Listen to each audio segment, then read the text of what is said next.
Also the Prophet ﷺ saw people whom heads would be cracked open by hitting them, and then they would turn again as they were, and then they would be smashed and cracked open, and then they would go back, and so on and so forth. And Jibril told the Prophet ﷺ, these are the people who feel that the heads are too heavy to be lifted to go and perform the prayers.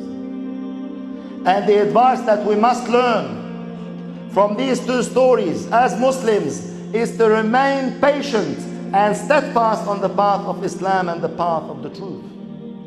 Not only that, we also learn to cling on to the prayers. The prayers are your guiding light. The prayers are your saviors from falling into sins.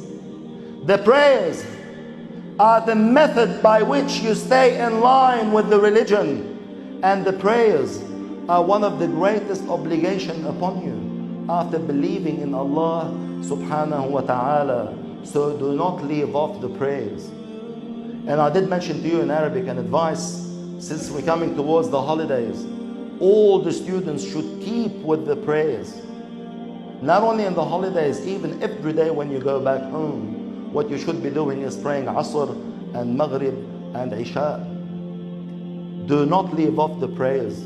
They keep us together as a community. And Allah subhanahu wa ta'ala knows best.